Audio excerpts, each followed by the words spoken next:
नमस्कार। तो आपका स्वागत है इस खास प्रोग्राम में how to transform habits and once you can transform your habits you really can transform your life. तो इस पूरी प्रक्रिया में हम बात कर रहे थे, सबसे पहले हमें ये समझना होगा कि चेंज हमेशा छोटे रूप में आता है। ठीक है, जो भी आप बदलना चाहते हैं क्वांटाइज इट। 1% इम्प्रूवमेंट का रूल आपको याद होगा। और फिर मैंने आपसे दूसरे वीडियो में कहा था गोल्स की जगह लाइफ में सिस्टम्स की ज़रूरत है। तो ये सिस्टम शब्द अगर आपके लिए नया है तो मैं कहना चाहता हूँ अनुशासन की आवश्यकता है, एक डिसिप्लिन की आवश्यकता है, लाइफ में एक रिदम की आवश्यकता है। कोई भी आदमी किसी एक दिन लगातार 24 घंटे अगर एक्सरसाइज करे और फिर नहीं करे तो बॉडी बिल्डिंग नहीं होता। Somebody is practicing, let's say, Taekwondo 18 hours continuously once in a month. He will never be able to have that mastery over art. क्या करना पड़ेगा? Every day, half an hour, and that magic will work. तो most of the time हम लोग जो है भाषा को सीखना चाहते हैं, तो हम सोचते बस अब डेली बेसिस पर उसे हमें अपने जीवन का हिस्सा बनाना पड़ता है। और इसी को हम कहते हैं क्वांटम चेंज ट्रांसफॉर्मेशन का प्रोसेस। तो इस पूरी प्रक्रिया में बदलाव क्यों नहीं होता, एक बड़ा प्रश्न है। क्यों इंसान अपने आप को नहीं बदल पाता, उसके बारे में हम बात करेंगे। और इस बदलाव का जो सिस्टम है वो क्या है, उसके बारे में इस सेशन में हम बात करेंगे। देखिए, बहुत सालों से बहुत सी चीज़ें आप अपने जीवन में बदलना चाहते हैं। अगर वो नहीं बदल पाई हैं तो उसके पीछे हमेशा दो ही कारण होते हैं। कई बार हमको लगता है ये कारण है, वो कारण हुआ, वैसे कारण हुआ। हाँ, भले ही आपको 10 कारण दिखते होंगे पर हमेशा दो ही कारण होते हैं। एक कहते हैं ना, चेंज इज टफ, परिवर्तन बहुत बहुत मुश्किल होता है। लेकिन वो तब मुश्किल होता है उसमें आने वाली जो बाधाएं हैं वो दो बड़ी बाधाएं हैं, और वो दोनों बड़ी बाधाओं को हमें समझ लेना चाहिए। पहली बाधा क्या होती है परिवर्तन में? We try to change wrong thing. और दूसरी जो बाधा है, we try to change things in a wrong way. तो जब हम अपने आप को बदलना चाहते हैं तो पहली बात कि हमारे बदलने की जो चाहत है उसमें जिस चीज को हम बदलना चाहते हैं, है ना, we try to change the wrong thing. तो जैसे घर में अगर बल्ब फ्यूज हो गया और हमने स्विच को बदल दिया, बल्ब नहीं जलेगा ना। तो ये हमको समझना होगा, बदलाव में सिर्फ दो बड़ी बाधाएं हैं। एक, we try to change the wrong thing, और दूसरी, we try to change it in a wrong way. दो बड़ी बाधाएं, और इन दोनों बाधाओं को हम अभी थोड़ा एक्सप्लेन करके डिटेल में इसको समझते हैं। पहली चीज़ को लेते हैं, we try to change the wrong thing. हम गलत चीज़ को जो है वो चेंज करने की कोशिश करते हैं। अब आप कहेंगे कैसे? देखिए, इंसान के तौर पे देयर आर 3 थिंग्स। 3 चीज़ें जो हैं, आप कोई आदत को बदलना चाहते हैं, किसी तरह का बदलाव अपने भीतर लाना चाहते हैं, देयर आर 3 फंडामेंटल थिंग्स। पहली चीज़ होती है जिसे आप कहते हैं आउटकम। आउटकम क्या है? जैसे किसी व्यक्ति को लगता है कि मेरे अंदर मेरा जो बॉडी वेट है it is more than what I should have, तो that is the outcome of the lifestyle, of the habits, whatever we have, right. किसी बच्चे को लगता है मेरे ग्रेड्स खराब आ रहे हैं, मैं पढ़ाई में अच्छा नहीं। अब जब वो बच्चे को ये पता है कि मैं पढ़ाई में अच्छा नहीं हूँ, तो this is what, this is the outcome, this is the outcome, the way you live your life. कैसे आप अपने जीवन को जी रहे हैं, आप पढ़ाई के लिए कितना समय दे रहे हैं, कितना अनुशासन, कितना सिस्टम, कितनी नियमितता आपके जीवन में है, तो वो एक आउटकम है। आपकी परसेंटेज, आपकी परफॉर्मेंस, वो उसका एक आउटकम है। तो सबसे पहली चीज़ क्या होती है? आउटकम। हर आउटकम के पीछे, किसी भी तरह का आउटकम है, क्या आपको मिल रहा है? आपको 50% मार्क्स मिल रहा है, 80% मार्क्स मिल रहा है, आपको 95 मिल रहा है, आपको 100 आउट ऑफ 100 मिल रहा है, जो भी आपको आउटकम मिल रहा है लाइफ में किसी भी तरह का, whether it is in the field of academics और in the field of finance, wherever, that is always backed by a process. वो हमेशा उसके पीछे एक प्रक्रिया होती है। अगर एक बच्चा 95% स्कोर कर रहा है, it is not an accident, there is a process behind it. उसका एक सिस्टम है ना, वो एक प्रक्रिया से गुजरता है तो वो वहाँ तक पहुँचता है। सेकेंड थिंग, हमेशा आउटकम के पीछे एक प्रोसेस काम करती है, राइट? और ये जो प्रोसेस है, कौन व्यक्ति जो है वो किस तरह की प्रक्रिया में जाएगा।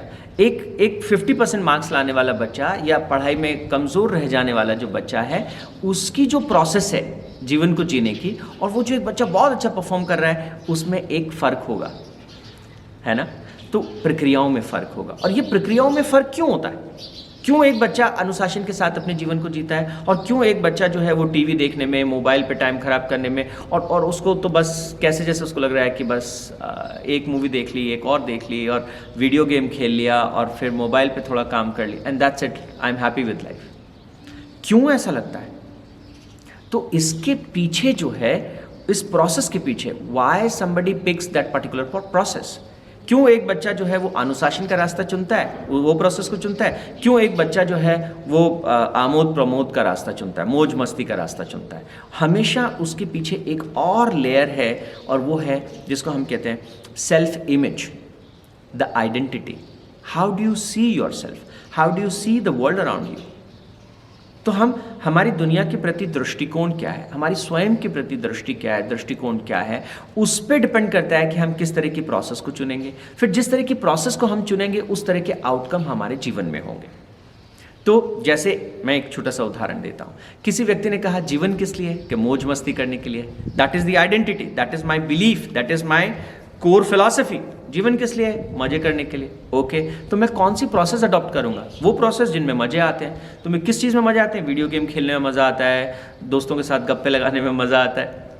आप समझ गए ना मेरी बात को? और फिर वो प्रोसेस का आउटकम भी वैसा ही जीवन में मिलेगा। तो ज़्यादातर लोग क्या करते हैं, मैंने कहा we try to change the wrong thing. जब बच्चे के मार्क्स खराब आते हैं तो हम बच्चे को क्या बोलते हैं? अब वो बच्चा कहते हैं बस अब ये मार्क्स खराब आए ना, इस बार 50% आए, 60 आए, कम आए, अब मैं 95 लाऊंगा, I will change my outcome. आप मेरी बात समझ गए? हम आउटकम को बदलने की कोशिश करते हैं, and which is not possible. अरे आप ऐसे समझो ना कि एक फसल लगाई हमने खेत में, ठीक है, फसल लगा दी, और जब फसल लग गई और उसके ऊपर बेर आ गए, और हमने कहा अरे बेर लगे हैं ये तो, और नहीं गलत हो गया, सब गलत हो गया, क्या करें? इसको ठीक करो, बेर नहीं लगने चाहिए, इन बेरों को सबको तोड़ो, हटाओ, एप्पल लगना चाहिए था इसके ऊपर तो। कोई किसान ऐसे नहीं करता, क्योंकि वो इस फंडामेंटल प्रोसेस को समझता है। Outcome is a result of क्या, हमने कैसा सीड लगाया है। तो सीड का मतलब क्या है कि हमारी कोर फिलॉसफी जीवन में क्या है, दैट इज द सीड। हम जीवन को कैसे देखते हैं कि जीवन किस लिए? मौज मस्ती के लिए? नहीं। तो एक दूसरा बच्चा कैसे सोचता है? जीवन है कि हम अपने आप को जान सके, अपने सामर्थ्य को, अपनी शक्ति को जान सके, इस ब्रह्मांड को जान सके, कैसे ये बना, कैसे ये उद्भव, तो हम जान सके, ठीक है ना? और जान के जो है इस आनंद को जो बरस रहा है हर पल, इसको महसूस कर सके अपने कोर तक। तो जब वो जानना चाहता है, जब वो एक्सप्लोर करना चाहता है, तो वो प्रोसेस क्या पकड़ेगा? सीखने की प्रक्रिया में जाएगा ना, अनुशासन की प्रक्रिया में जाएगा। और जब वो सीखने की प्रक्रिया या अनुशासन की प्रक्रिया में जाएगा, ऑब्वियसली आउटकम डिफरेंट होगा। तो सबसे पहले जो बदलाव है वो कहाँ होना चाहिए?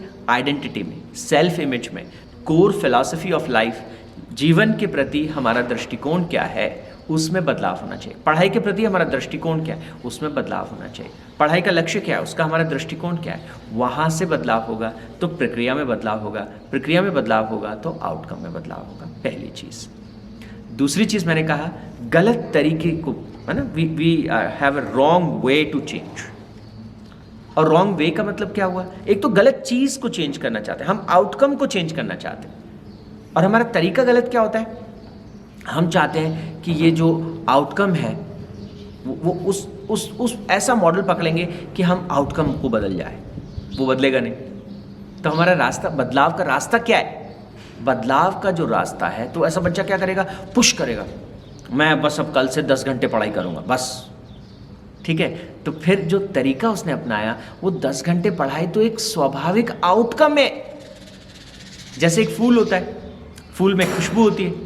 तो मुझे एक बात बताइए कि एक one some flower has a fragrance, क्या मेहनत फ्लावर को करनी पड़ती है फ्रेग्रेंस के लिए? It is just the presence which is enough. It is just वो उसके भीतर का जो एक उसका अपने आप की जो खिलावट है, बस वो अपने आप को विकसित करने पे काम करता है। Fragrance is just the outcome.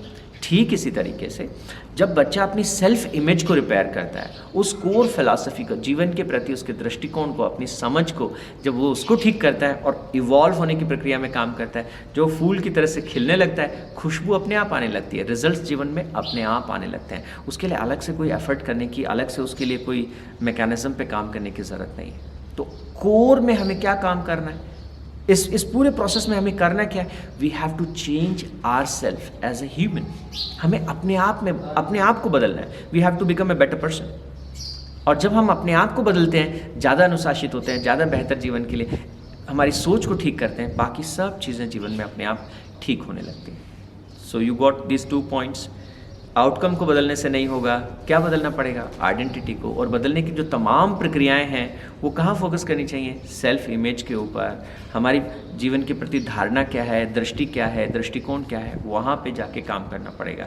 The attitude you have towards life, the approach you have for life, है ना, वहाँ कोर पे जाके हमको काम करना पड़ेगा। तो ये कैसे होगा, इसको कैसे करना चाहिए? फिर एक सवाल हमारे सामने आके खड़ा हो जाता है, कैसे हम अपनी इस सेल्फ आइडेंटिटी को चेंज करें, कैसे हम इस बदलाव की प्रक्रिया को इनिशिएट करें? इसके बारे में डेफिनेटली जो है वो हम अगले सेशन में आपके साथ बातचीत करेंगे, ठीक है? और तब तक मैं आपसे यही कहूँगा, गो डीप इनटू, और आप देखो कि आपके जीवन में जो बातचीत हमने की, क्या ये कुछ ऐसा चल रहा है? हाँ, तो अपने आप को थोड़ा गहराई से जानने के लिए एक समय दीजिए, जिसे कहते हैं टाइम फॉर इंट्रोस्पेक्शन, ठीक है? Thank you so much. अगले सेशन में बात करेंगे ये मैकेनिज़्म कैसे काम कर रहा है, ठीक है? इसके बारे में डिटेल से जानेंगे और इसको कैसे हम अपने जीवन में लाएं, इसके बारे में और गहराई से समझेंगे। Thank you so much for watching.